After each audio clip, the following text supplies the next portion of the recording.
জানি না এই পাখিটার কি হয়েছে। তো সকালে আমি আসলাম, তো আসি দেখছি যে পাখিটা উড়তে পারছে না। তো আসলে কোথায় যে আঘাত পেয়েছে এই যে পাখিটা, তো এখন দেখতে হবে কোথায় কি হয়েছে। আয় বাবা আয়, আয় আয় আয়।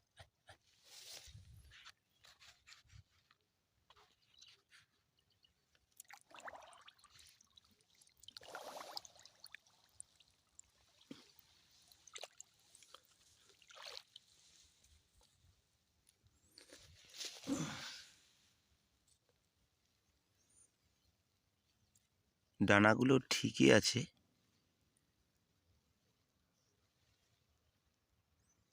কোথাও চোট লাগেনি বোঝা যাচ্ছে, কিন্তু আসলে কিছু হয়েছে একটা। যা যা,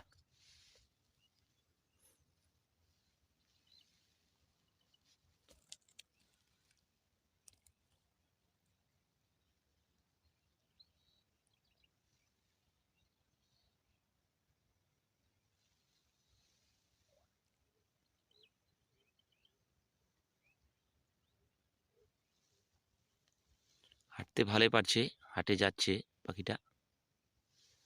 তো তো আবার সামনে যাই দেখি।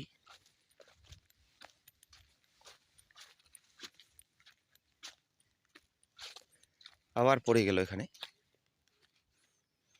পাখিটা। আয় আয়।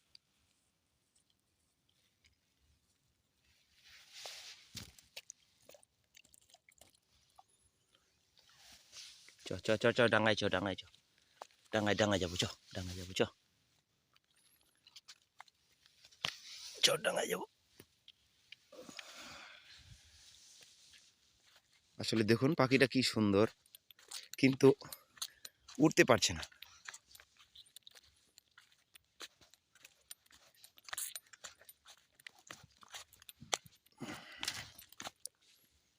ওড়ার চেষ্টা করছে কিন্তু উড়তে পারছে না।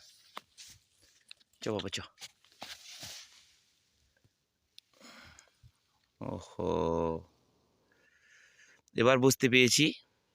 এই যে এই ডানাটা, এই ডানার মধ্যে চোট লেগেছে, হয়তো কেউ বাটুল মেরেছিল। এই যে ডানাটা, এই ডানা ঠিক আছে।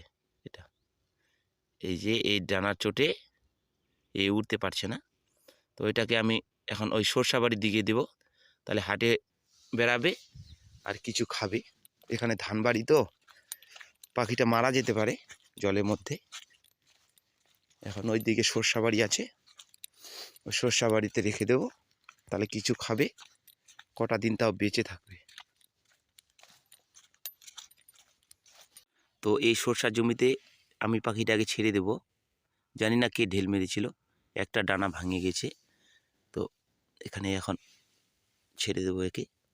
যা বাবা যা, এখানে হলে তাও 2-4 দিন ভালো থাকতে পারবে, বেঁচে থাকবে, কিছু খায়।